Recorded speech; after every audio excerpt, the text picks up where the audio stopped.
Everyone,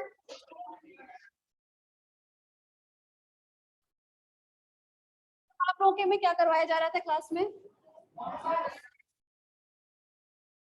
अच्छा, याद आ गया। ल्यूकोसाइट करवाए थे ना कल? ल्यूकोसाइट हो रहे थे कल? क्या लिखवाया था, मुझे दिखाओ जरा।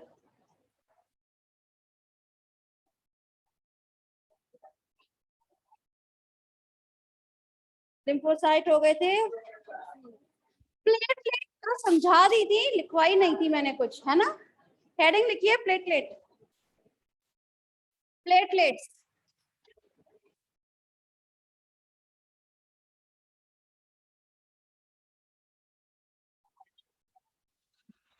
अच्छा, मुझे अब ये भी बताया जाए, प्लेटलेट्स को और क्या कहते हैं हम? थ्रोम्बोसाइट्स। लिखिए इसको,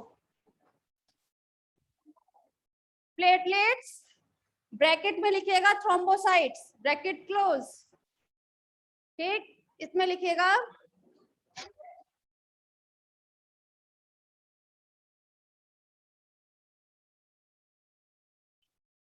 इनकी आकृति गोलाकार,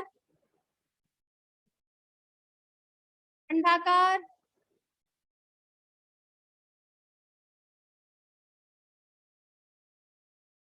अथवा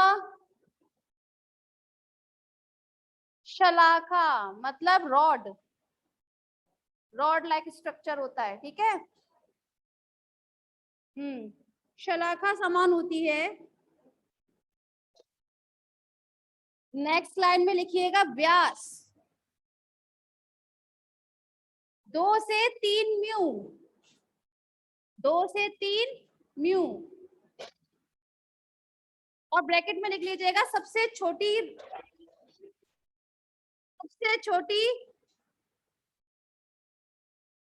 रक्त कणिका।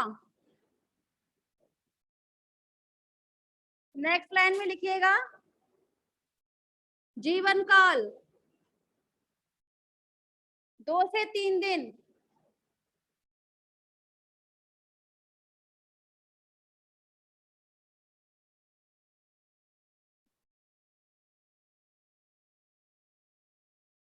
लिखा? अब लिखिएगा संख्या, कितने बताए थे इसके?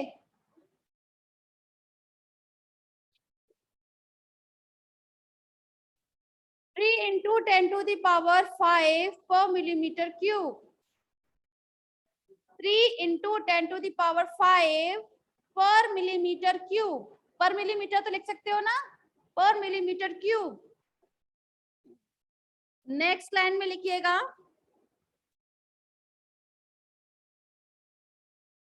प्लेटलेट्स की संख्या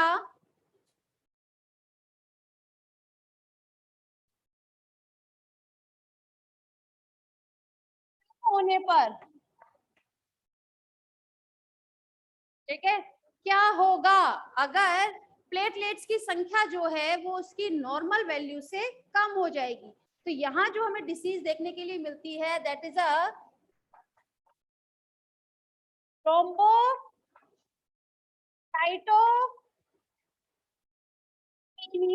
मैंने कल भी बात की डिस्कस की थी, जब भी आप पीनिया टर्म देखोगे, पीनिया, पीनिया माने डिक्रीज हो रहा है किसका लेवल, ठीक है, क्या हो रहा है? डिक्रीज। जैसे एरेथ्रोसाइटोपीनिया, ठीक है, तो पीनिया टर्म हमेशा डिक्रीशन को शो करता है। समझ में आए? लिखिए जरा थ्रोम्बोसाइटोपीनिया।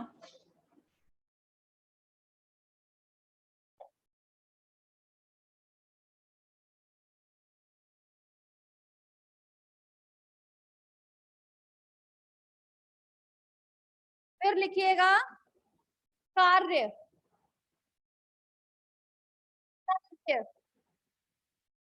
प्लेटलेट्स के कार्य लिखवाए जा रहे हैं। ये रुधिर का थक्का बनाने में सहायक होती है।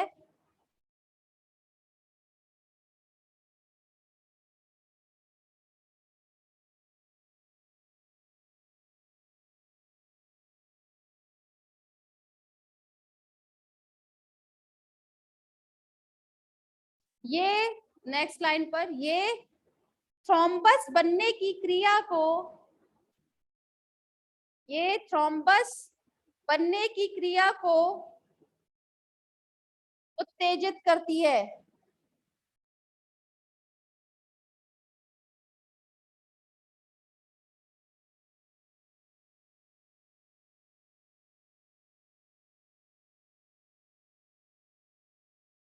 ठीक है, नेक्स्ट हेडिंग लिखिएगा प्लाज्मा। प्लाज्मा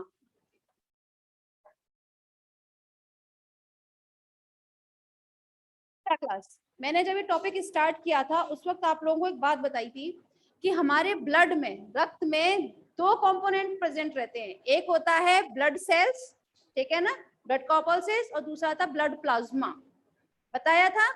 जिसमें से आपकी जो ब्लड कॉर्पल्सेस थी, रक्त कणिकाएं जो थी वो 45% थी, जबकि प्लाज्मा कितना था, 55% था। ठीक है, मैंने तब उस वक्त ये भी बताया था कि ब्लड प्लाज्मा और ब्लड सीरम में क्या अंतर होता है, बताया था आप लोगों में, है ना, क्या अंतर होता है। बिल्कुल सही बात है, जो रक्त स्कंदन कारक को निकाल दिया जाएगा ना, तो जो हमारे पास ब्लड प्लाज्मा बचता है उसी को हम ब्लड सीरम बोल देते हैं। Got it. चलिए, अगर हम लोग बात करें प्लाज्मा की, तो प्लाज्मा किस कलर का होगा, थोड़ा सा पीले कलर का होगा। ऐसा होता है, पीले कलर का देखने के लिए मिलता है। आप लोगों ने कभी एक्चुअली सेंट्रीफ्यूगेशन की प्रोसेस नहीं देखी ब्लड में, वरना बिल्कुल पीले रंग का ही दिखता है हमें ब्लड प्लाज्मा। ठीक है, इसमें क्या क्या चीज मौजूद होती है, तो जल, ग्लूकोज, प्रोटीन व लवण। लवण से मतलब है यहाँ पे ऑर्गेनिक, मतलब अकार्बनिक लवण और कार्बनिक लवण दोनों ही मौजूद होते हैं इसमें। ठीक है, जल तो आप लोग जानते हैं, ग्लूकोज इसमें ऑलरेडी मौजूद है, जो हम खाते हैं, हमसे जो ग्लूकोज बनता है वो कहाँ, ब्लड सीरम में तो प्रेजेंट होगा। मेन है आपका प्रोटीन। ठीक है, अगर हम लोग बात करें ब्लड प्रोटीन के बारे में, तो उसमें कौन कौन सी प्रोटीन मौजूद रहेंगी, एल्ब्यूमिन,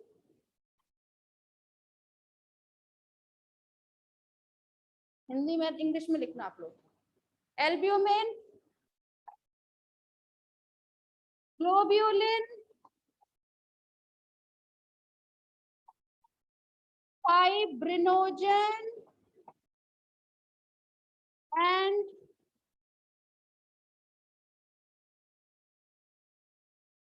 थ्रोम्बिन।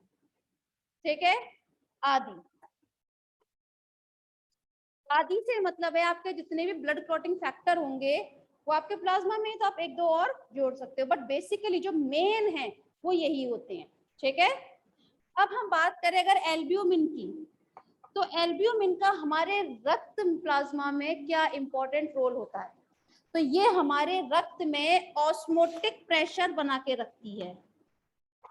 ऑस्मोटिक प्रेशर मतलब परासरणीय दाब। ठीक है, परासरणीय दाब को ये बनाकर रखती है एल्ब्यूमिन प्रोटीन। समझ में आ रही है। हम लोग बात करें अगर ग्लोब्यूलिन की, तो ग्लोब्यूलिन क्या होती है आपकी, एंटीबॉडीज। याद आ रहा है। अगर हम लोग बात करें ग्लोब्यूलिन की, तो ग्लोब्यूलिन जो प्रोटीन है, हम क्या बोलते हैं हम लोग, हीमोग्लोबिन। ग्लोबिन माने प्रोटीन। ठीक है, तो ग्लोबुलिन जो है ये होती है बेसिकली तीन टाइप की, अल्फा, बीटा और गामा। ठीक, जिनमें से गामा जो ग्लोबुलिन होती है ये आपकी एंटीबॉडीज का फॉर्मेशन करेगी। मतलब ये है इन तीनों में से गामा ग्लोबुलिन जो है वही आपकी एंटीबॉडी को बनाएगी। अल्फा और बीटा ये एंटीबॉडीज को नहीं बनाते। ठीक, क्वेश्चन आता है अगर सिर्फ ये बनाती है तो इन दोनों का काम क्या है फिर, है ना। तो जो आपकी अल्फा और बीटा लिख लेना, अल्फा और बीटा ग्लोब्यूलिन जो होते हैं ये एक्चुअली आपके शरीर में जो हार्मोन होते हैं ना, और जितने भी रासायनिक पदार्थ होते हैं उनको स्थानांतरित करने का, मतलब परिवहन करने का काम करती है, ट्रांसपोर्टेशन का काम करती है अल्फा और बीटा ग्लोब्यूलिन। क्लियर है, सभी स्टूडेंट्स को क्लियर है। अब हम लोग बात करें अगर फाइब्रिनोजन की। ठीक है, फाइब्रिनोजन हमारे रक्त प्लाज्मा में घुलनशील अवस्था में मौजूद होता है। समझ में आया ये? हालांकि मैं जब बात करूंगी ना रक्त स्कंदन के बारे में, क्लॉटिंग के बारे में, तब आपको और डिटेल में बताई जाएगी। अभी आप थोड़ा सा समझ लीजिए। फाइब्रिनोजन जो होता है हमारे रक्त प्लाज्मा में घुलनशील अवस्था में मौजूद होता है, लेकिन ये बाद में बदल जाता है किसमें? अघुलनशील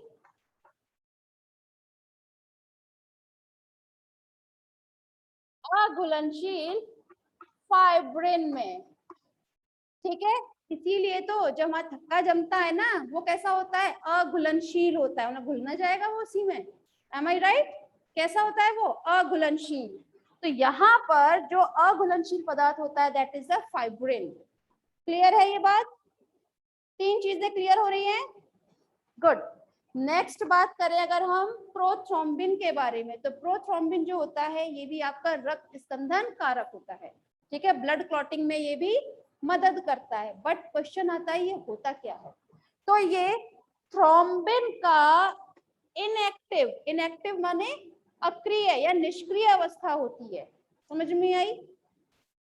प्रोथ्रोम्बिन थ्रोम्बिन की निष्क्रिय अवस्था होगी।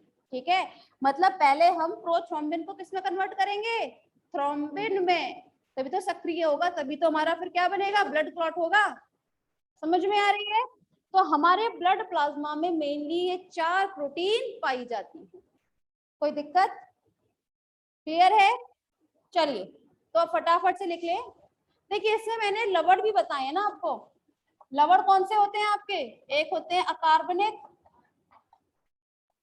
एंड कार्बनिक। अकार्बनिक की बात की जाए तो आयंस आ जाएंगे इसमें, sodium, potassium, calcium, magnesium, chloride ion, ये सब किसमें आएंगे? आपके आपके लवण में, कार्बनिक में। क्लियर है? सबसे ज्यादा जो आपका लवण मौजूद होता है आपके ब्लड प्लाज्मा में दैट इज अ NaCl। क्या होता है? NaCl। इसीलिए तो हमें जब हमारा थोड़ा सा ब्लड निकलता है, टेस्ट करते हैं, चखते हैं, तो हमें नमकीन लगता है। वो नमकीन क्यों लगता है? इसी लवण की वजह से, NaCl। NaCl को हम जनरली क्या बोलते हैं? नमक। नमक का ही तो ये होता है ना रासायनिक सूत्र। ठीक है, अच्छा फिर आ जाए आप लोग कार्बनिक लवण की तरफ। तो कार्बनिक लवण इसमें आएंगे आपके यूरिक एसिड, यूरिक अम्ल, चलिए यूरिया, क्रिएटिनिन आदि। क्लियर है? समझ में आ रहे हैं आपके प्लाज्मा में क्या क्या चीज मौजूद है और किस तरीके से मौजूद रहती है? समझ में आया? जिसमें से अगर हम बात करते हैं जल की, तो जल कितना होता है सबसे ज्यादा? 90%। ग्लूकोज देखने के लिए मिलेगा 0.1%। प्रोटीन जो होती है यस, ये 6 to 8% होती है। ठीक है, वही लवण जो है ये आपके कुछ 0.7 से कुछ 1% तक देखने के लिए मिलेंगे, उससे ज्यादा नहीं। क्लियर है? समझ में आया लवण? तो चलिए फटाफट से लिखिए इसको, प्लाज्मा हेडिंग।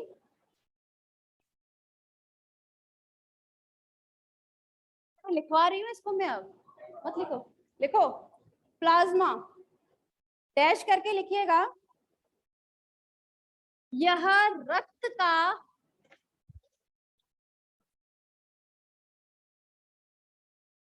हल्के पीले रंग का तरल पदार्थ होता है।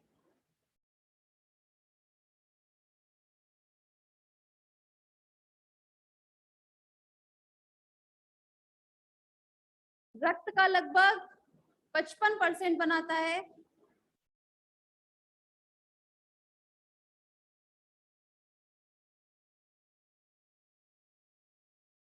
प्लाज्मा में लगभग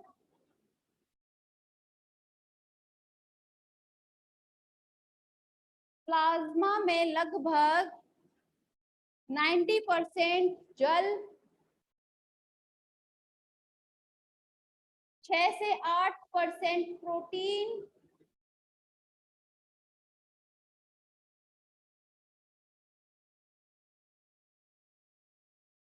0.9% लवण, तथा 0.1% ग्लूकोज होता है।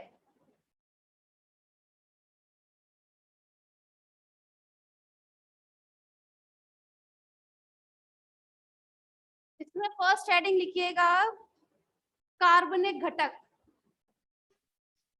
कार्बनिक घटक ऐड करके लिखिएगा कार्बनिक पदार्थों के रूप में यूरिया, यूरिक अम्ल,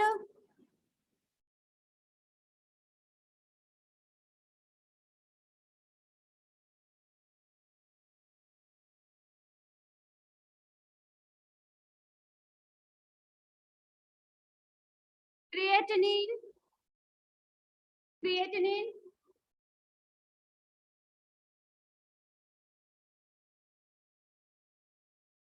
क्रिएटिन आदि पाए जाते हैं, आदि पाए जाते हैं। नेक्स्ट हेडिंग लिखिएगा अकार्बनिक घटक। आपके सामने लिखे हुए हैं कार्बनिक घटक, लिख लीजिए। Sodium ion, potassium ion, calcium, magnesium, सब लिख लीजिए और आदि लिख दीजिएगा लास्ट में।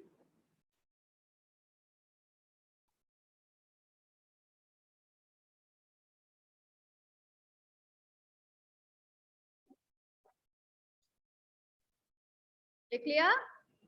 अब हेडिंग लिखिएगा प्लाज्मा प्रोटीन। प्लाज्मा प्रोटीन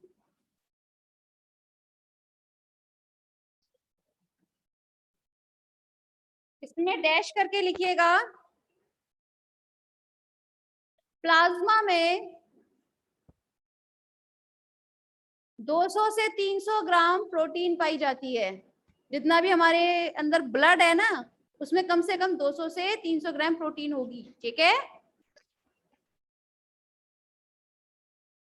इसमें एल्ब्यूमिन,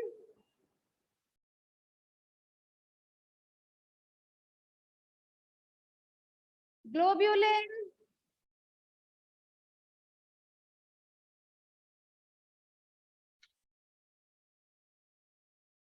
फाइब्रिनोजन तथा प्रोथ्रोम्बिन, प्रोथ्रोम्बिन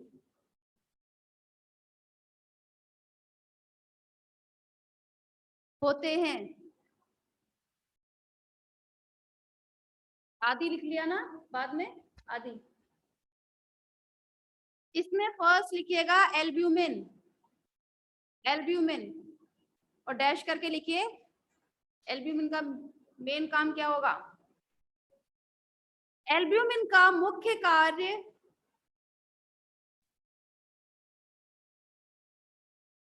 एल्ब्यूमिन का मुख्य कार्य रक्त में परासरण दाब उत्पन्न करना होता है।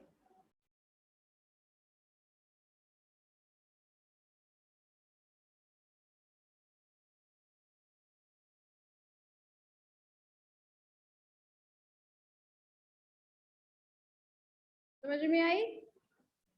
नेक्स्ट हेडिंग लिखिएगा फिर ग्लोब्यूलिन।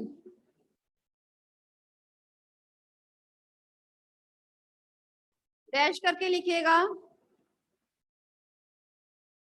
इसमें अल्फा, बीटा एवं गामा ग्लोब्यूलिन पाई जाती है।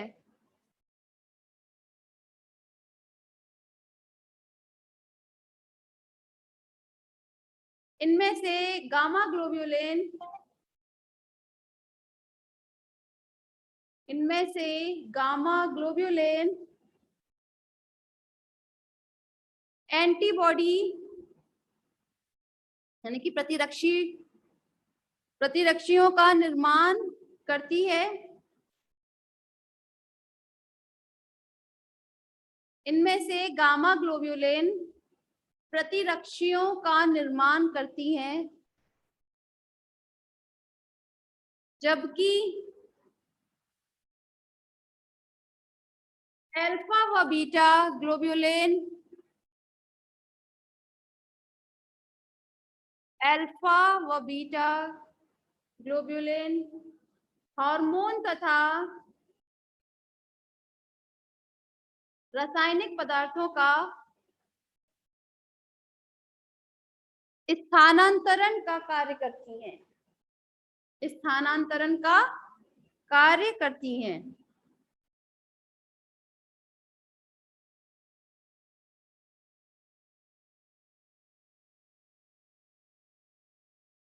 नेक्स्ट हेडिंग लिखिएगा फाइब्रिनोजन एंड फाइब्रिनोजन एवं प्रोथ्रोम्बिन।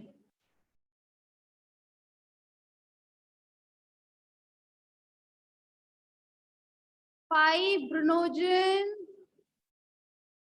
एवं प्रोथ्रोम्बिन डैश करके लिखिएगा। ये दोनों प्रोटीन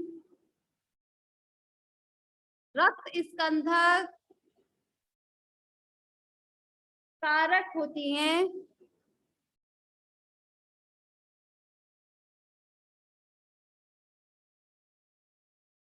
कारक होती हैं जो रक्त का थक्का बनाने में सहायक होती हैं।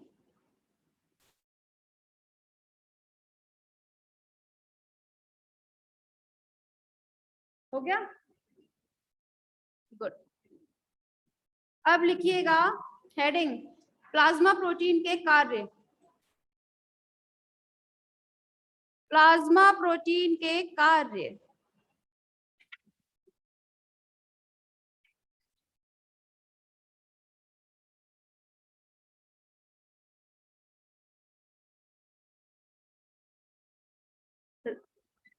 रक्त के स्कंदन में सहायक होती है, फर्स्ट पॉइंट।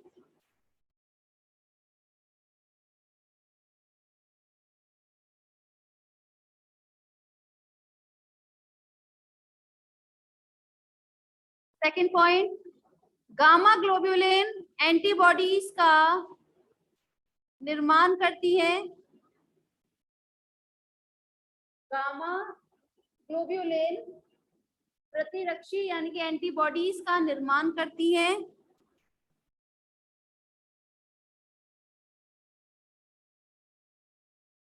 जिससे शरीर में रोग प्रतिरोधकता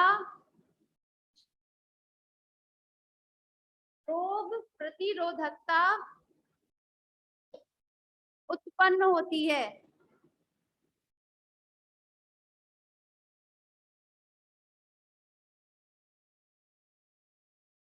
ये रुधिर में पराशरणीयता बनाए रखती है। नेक्स्ट हेडिंग लिखिएगा फिर रक्त के कार्य।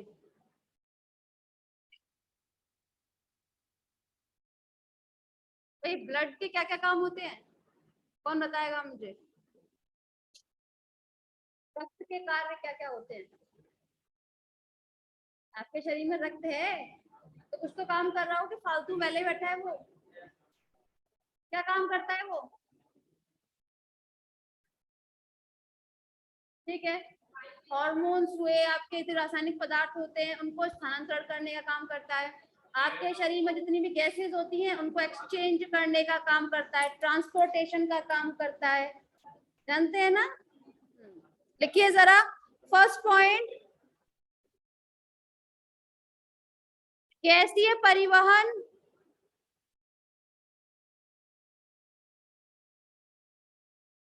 कॉमा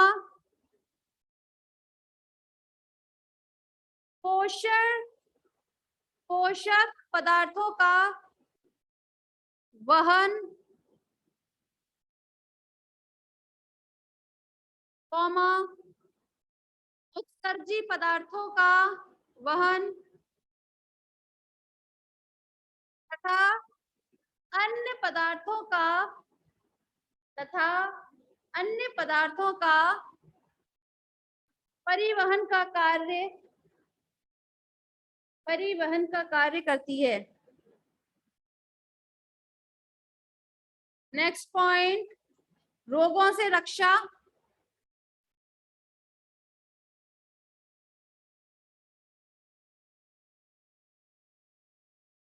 नेक्स्ट पॉइंट, शरीर के तापमान का नियंत्रण। शरीर के तापमान का नियंत्रण।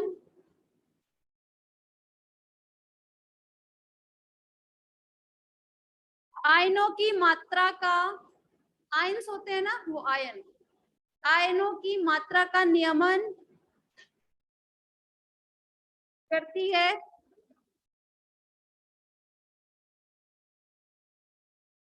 नेक्स्ट पॉइंट, लसिका निर्माण करती है।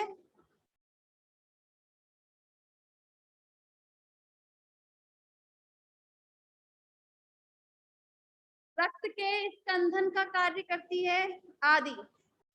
ठीक है, इतने ही फंक्शन काफी है। चलो,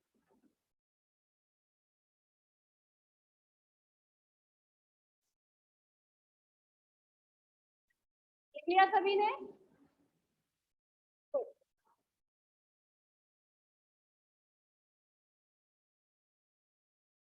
चलिए नेक्स्ट हेडिंग लिखिएगा अब, ब्लड ग्रुप यानी कि रक्त समूह।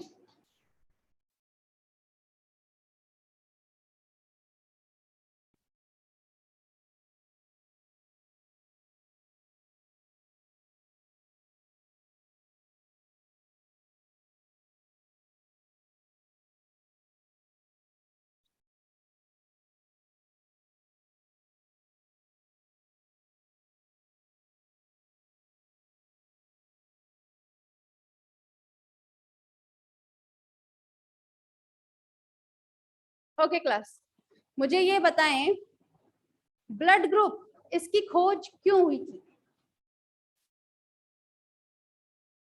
खोज क्यों हुई थी? मेरा सवाल ये नहीं था कि क्या हुई थी।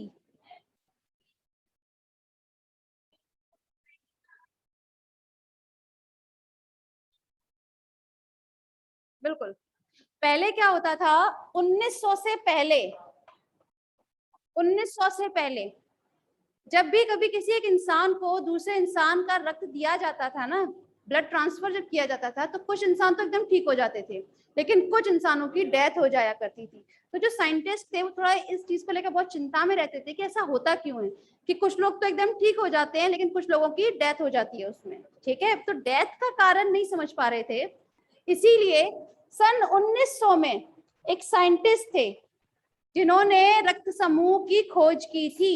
ठीक है, क्या नाम था? क्या नाम था रक्त समूह खोज करने वाले साइंटिस्ट का? जिसे पता है हाथ खड़ा कर ले। रक्त समूह क्लास 6-7 में आ जाते हैं ब्लड ग्रुप। बताएं? नहीं पता?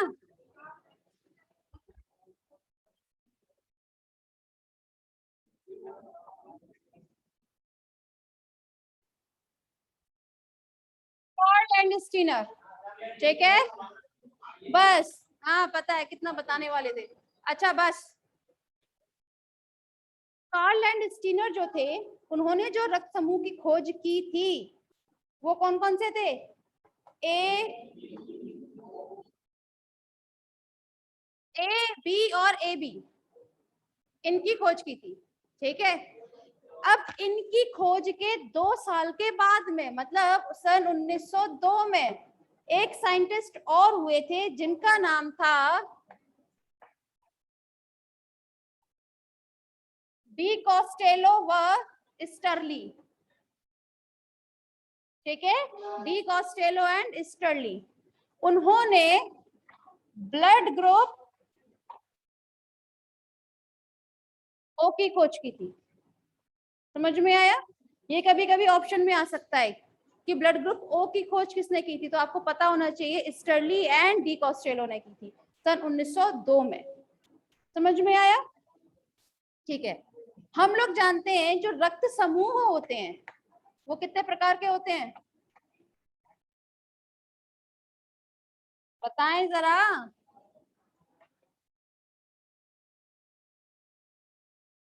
ए, बी, ठीक है। अभी आप लोगों ने मुझे बताया था इन्होंने कि इसमें क्या मौजूद होते हैं, एंटीजन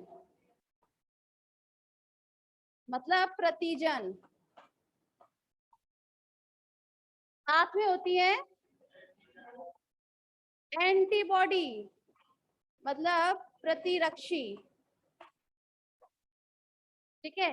हालांकि आप लोग ऑलरेडी पढ़ चुके होंगे 6-7 से, तो आप लोग थोड़ा मुझे बताइएगा ब्लड ग्रुप ए में एंटीजन कौन सा होगा? एंटीजन होता है ए, ठीक है। एंटीबॉडी कौन सी होगी? बी, ठीक। अच्छा, ध्यान देने वाली बात है, एंटीजन को तो हम लोग कैपिटल लेटर से डिनोट करते हैं, वही एंटीबॉडीज को स्मॉल लेटर से। रक्त समूह ब्लड ग्रुप बी में एंटीजन होगा बी, भाई एंटीजन तो वही होगा जिसकी वजह से हमें ब्लड ग्रुप मिल रहा है, ठीक। तो एंटीबॉडी उसके जस्ट अपोजिट, इसमें कौन से होंगे एंटीजन? ए और बी। और एंटीबॉडी कोई नहीं। ओ में एंटीजन कौन से होंगे? कोई नहीं। एंटीबॉडी ये आप लोगों ने रटा हुआ है, वेरी गुड। अब आप मुझे बताएं ऐसा क्यों होता है कि एंटीजन ए और एंटीबॉडी बी क्यों? बिल्कुल, अगर देखिए, हालांकि आप लोगों को थोड़ा सा पढ़ाई था इम्यूनोलॉजी, तो मैंने स्टार्टिंग में जिस दिन प्रतिजन आप लोगों को पढ़ाया था उस दिन एक बात बताई थी कि हमारे शरीर में जैसे ही कोई एंटीजन एंट्री करता है, ठीक है, तो कुछ इस शेप का रहेगा, ठीक है, जिसे क्या बोला जाता है, ये बैलेंसी होती है टोटल, इन्हें बोला जाता है आपका एपिटॉप। क्या बोलते हैं? एपिटॉप। क्लियर है? अच्छा, जो प्रतिरक्षी होती है एंटीबॉडी, ठीक है, अगर एपिटोप जिस आकार के हैं इसी आकार की अगर हमें एंटीबॉडी मिल जाए, ठीक है, तो ये इसके साथ जुड़ जाएंगी, वो वाला सिस्टम जो होता है ताला और चाबी वाला, ठीक है, तो ये दोनों जुड़ जाएंगी यहाँ पर, एंटीजन और एंटीबॉडी, ठीक है। देख रहे हैं आप लोग, इस तरह से ये जुड़ जाते हैं। इन्हें तो मैंने क्या बोला है, एपिटॉप, ठीक है।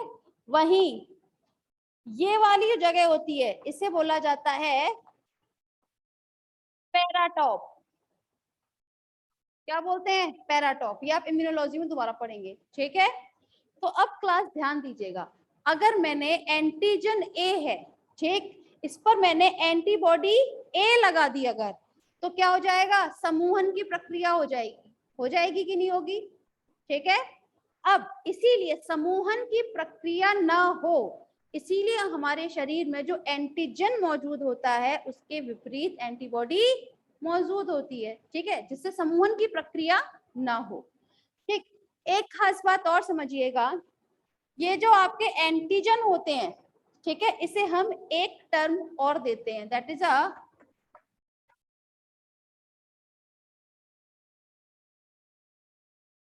एग्लूटिनोजन। क्या बोला जाता है? एग्लूटिनोजन।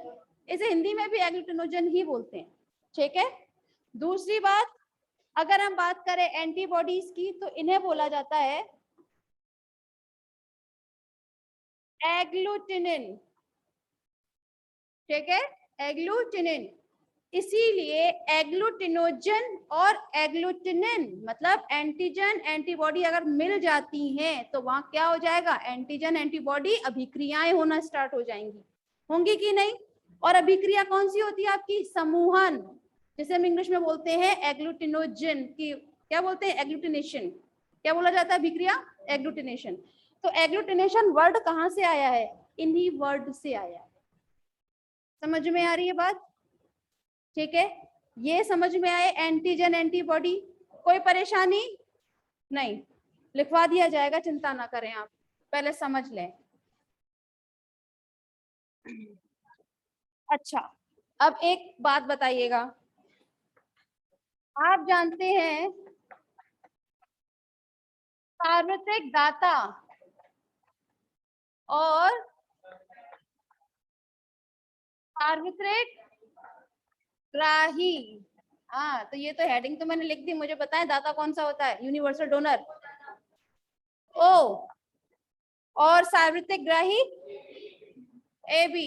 चलिए अब जरा वन बाय वन अपने क्वेश्चन पर आ जाते हैं, जिसे पता हो वो हाथ खड़ा करेगा। ठीक, क्वेश्चन नंबर 1, सार्वत्रिक दाता कौन सा है? सार्वत्रिक दाता कौन सा है? आपके पास ऑप्शन है, लिखने तो दो। ओ पॉजिटिव, ओ नेगेटिव, दोनों, या फिर कोई नहीं?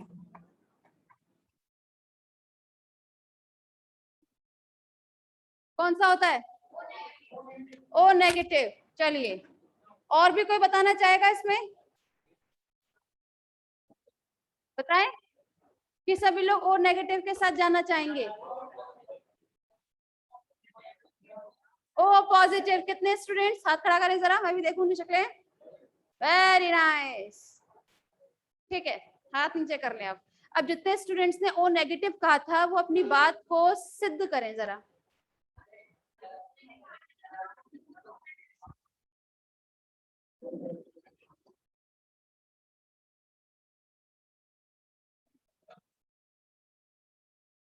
हालांकि मैंने फर्स्ट ईयर में ही बताया था, आप लोगों को बताया था। हाँ बताओ।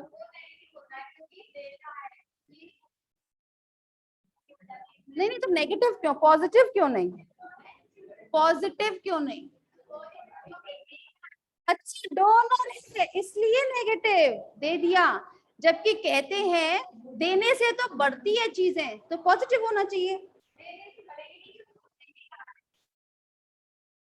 ये ट्रिक हो सकती है बट रीजन नहीं, जो कारण होता है। सेकेंड ईयर, जिसे सुनना है वो सुने, बाकी बाहर जाए।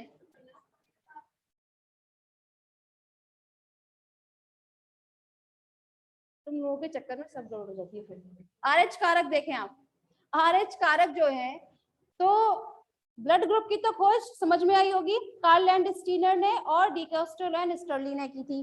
ठीक, चारों ब्लड ग्रुप की। अगर हम लोग बात करें आरएच कारक की, तो यहाँ पर एक साइंटिस्ट थे जिनका नाम था वीनर। ठीक है, वीनर और कार्ल लैंड स्टीनर, दोनों का नाम आएगा यहाँ, ठीक है ना। तो कार्ल लैंड स्टीनर और वीनर ने 1940 में आरएच फैक्टर की खोज की थी। क्वेश्चन अराइज होता है कि आरएच क्या होता है, तो जिन्होंने खोज की थी ना, मंकी पे की थी। मंकी कौन सा था? रीसस, रीसस बंदर था। तो रीसस की वजह से ही हम इसको क्या बोल देते हैं? आरएच। ठीक है, जिनमें ये कारक मौजूद होता है उन्हें हम आरएच पॉजिटिव बोलते हैं, और जिनमें कारक अनुपस्थित होता है उनको हम आरएच नेगेटिव। मेरा ब्लड ग्रुप है ए बी नेगेटिव, ठीक है, तो मेरे में आरएच फैक्टर कौन सा होगा?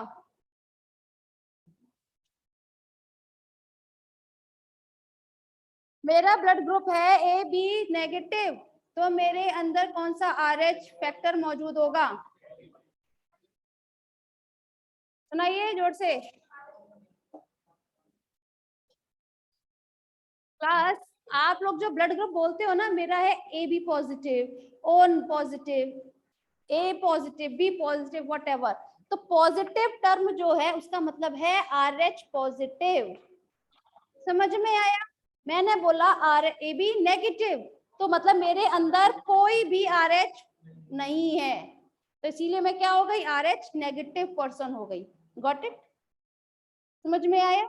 जिनके अंदर आर एच फैक्टर होगा वो तो आपके आर एच पॉजिटिव होंगे, लेकिन मेरे अंदर तो फैक्टर ही नहीं है, तो मैंने नेगेटिव शो किया है, तो मैं कैसी पर्सन हो गई? R H negative person. समझ में आया ये कारक? हाँ तुम बोलो। मुझे तुम सामने साफ साफ देख रही थी, नेगेटिव हूँ फिर भी मुझे पॉजिटिव कारक बना रही थी, क्यों? चलो लिखो जरा।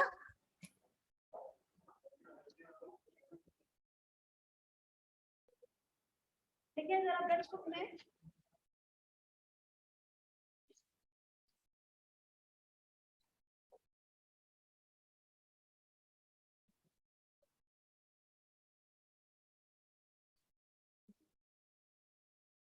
फर्स्ट हेडिंग लिखिएगा ABO रुधिर वर्ग।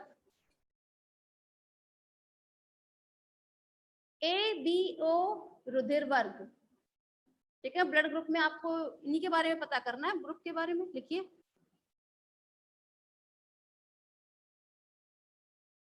ए बी एवं AB की खोज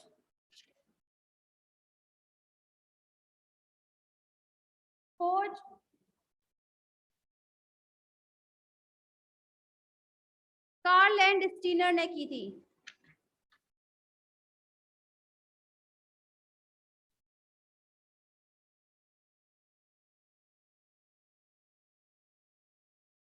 तथा रुधिर वर्ग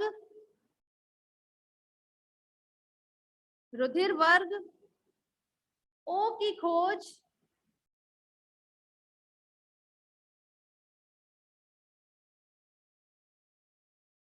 डी कॉस्टेलो व स्टर्ली ने की थी।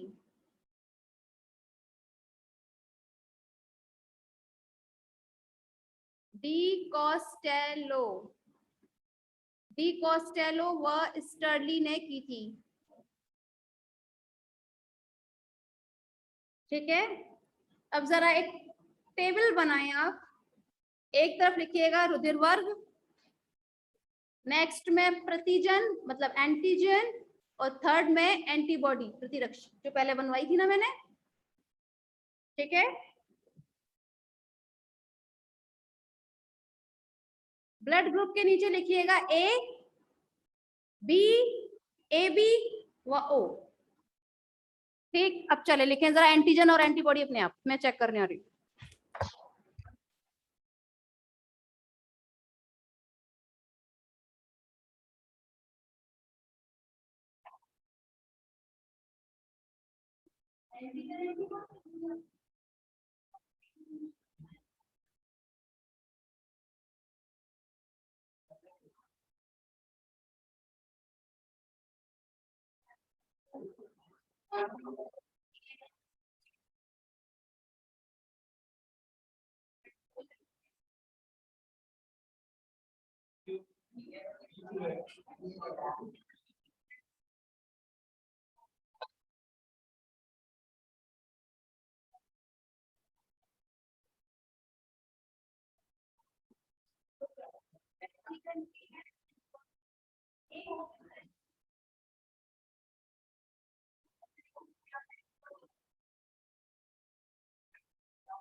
कर लिया ना सभी स्टूडेंट ने सही? किसी को परेशानी है तो मुझसे बाद में पूछ लेना, ठीक है। नेक्स्ट हेडिंग लिखे सार्वत्रिक दाता और सार्वत्रिक ग्राही। सार्वत्रिक, यूनिवर्सल डोनर और यूनिवर्सल रेसिपिएंट. What happened? हाँ, लिखे आप सार्वत्रिक दाता और सार्वत्रिक ग्राही. लिखेंगे सार्वत्रिक दाता कौन सा होता है? नेगेटिव दाता है ये, और ग्राही ए बी पॉजिटिव. रीजन समझ में आ गया ना सभी स्टूडेंट्स को? गुड. नेक्स्ट हेडिंग लिखिएगा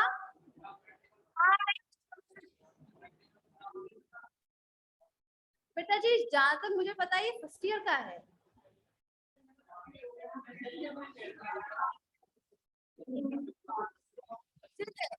ठीक है.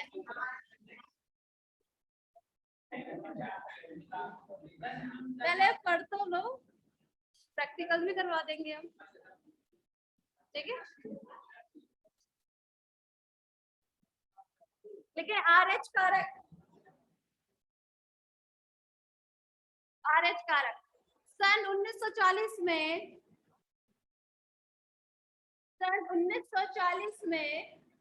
कार्ल एंड स्कीनर व वीनर ने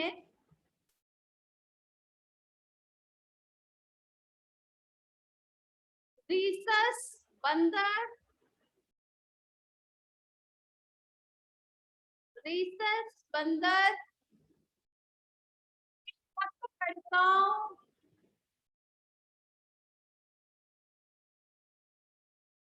कड़िकाओं में एक अन्य कारक को देखा.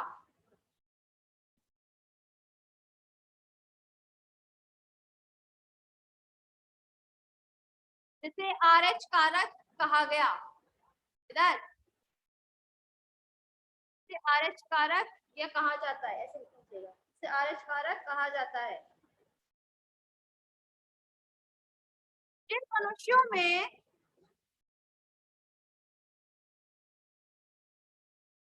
जिन मनुष्यों में RH कारक पाया जाता है,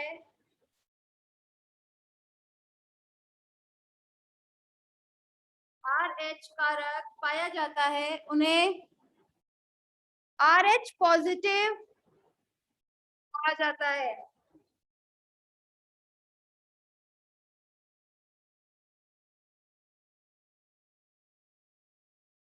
तथा ऐसे लोग जिनमें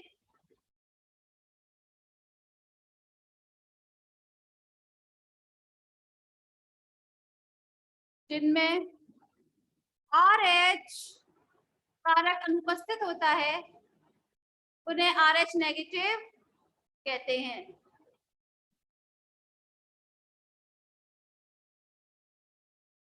नेक्स्ट लाइन में लिखिएगा 85% लोग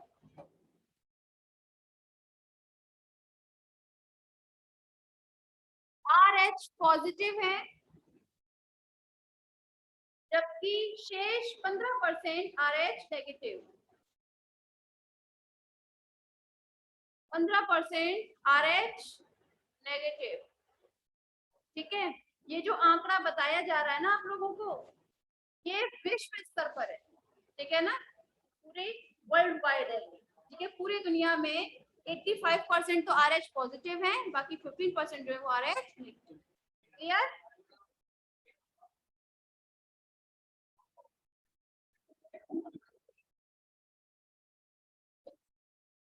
चलिए अब एक टेबल और बना लीजिए आप. ठीक है क्लास, तो एक काम करते हैं. आप लोग इतना तो जानते ही होंगे ना, मैंने फर्स्ट ईयर में भी पढ़ाया था.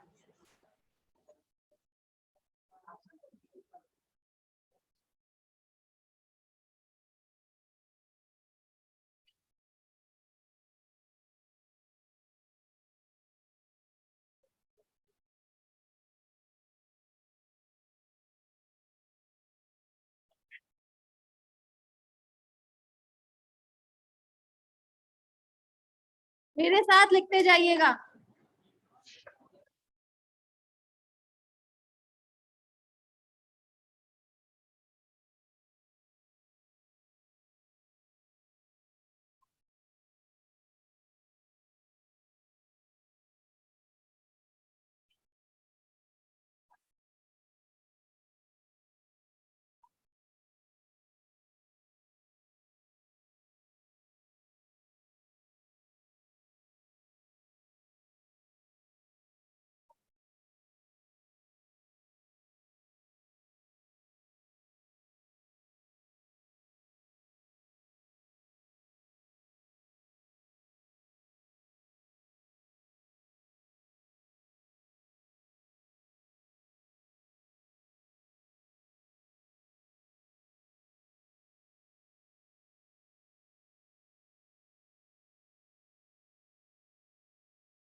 हो गया, गुड।